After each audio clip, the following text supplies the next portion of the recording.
So,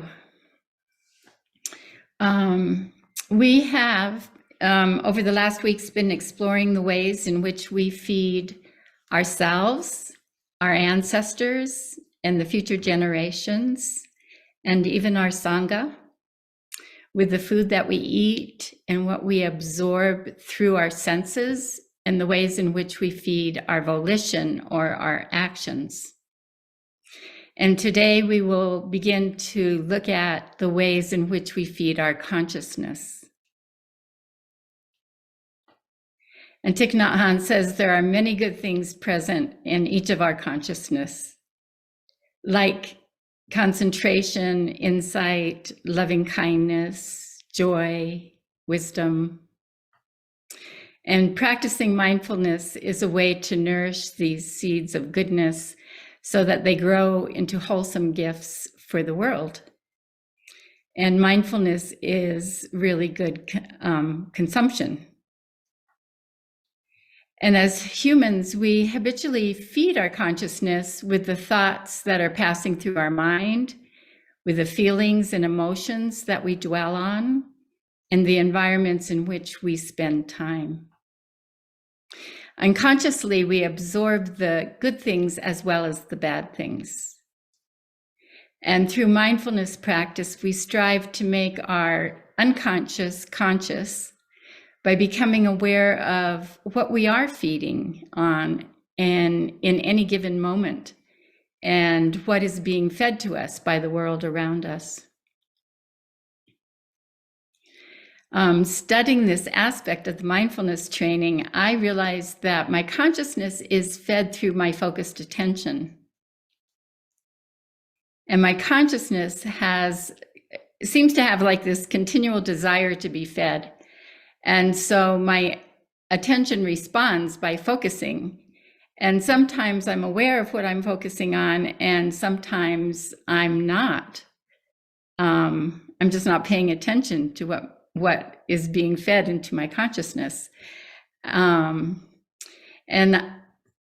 one of the things that Thich Nhat Hanh discusses is that our thoughts and partially suppressed emotions can be the source of poor nutrition.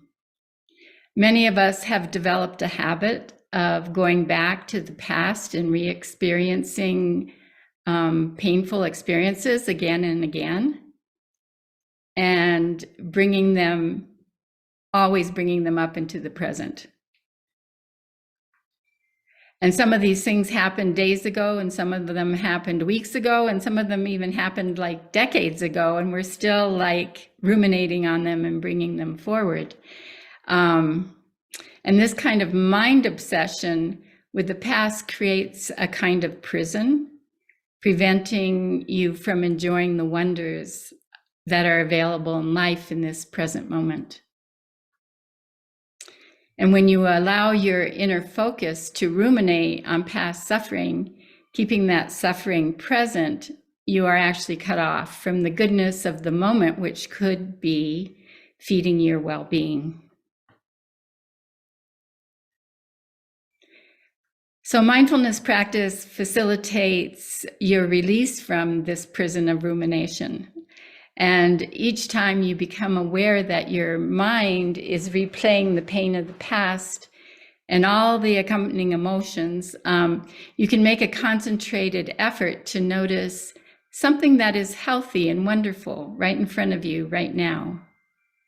And breathing in and breathing out to liberate your attention from the past and notice the present moment.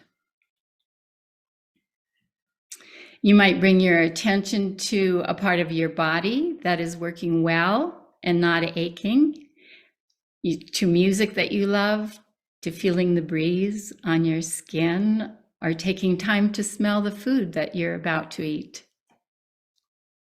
And each time you return to the present, the drama of the past will recede and lose some of its power. You can even take the hand of your inner wounded child and ask her to come be in the present moment with you. And this can be a very nourishing and healing act. And the first of the 4 agreements articulated by Miguel Ruiz in the 4 agreements is to never use the word against yourself. And as you develop mindful awareness of what is feeding your consciousness, you might notice how often you can catch yourself using the word against yourself for things like making a mistake or getting lost or spilling something or being late. And we all have these inner judges that say that we're not good enough and that we should have acted or spoken differently than we did. And I have even discovered my inner judge berating me for speaking up and being honest. It's kind of amazing. And one thing that I've taken to doing recently is whenever I catch that condemning voice of my inner judge starting to speak with something like, God, you are so, or I am such a, then I just stop it before the judgment comes out. And I say, you are God. God, you are. I am. Or I'll just stop the rest of the thought and say, I am. And there's something in that space that is so beautiful. It's like the middle way to not complete the sentence. So it is through the word that you express your creative power. Your word is a force. It is the power of your consciousness to express, communicate, to think, and thereby manifest the events of your life. But like a sword that has 2 edges, your word can create beauty, harmony, joy, or it can destroy everything around you.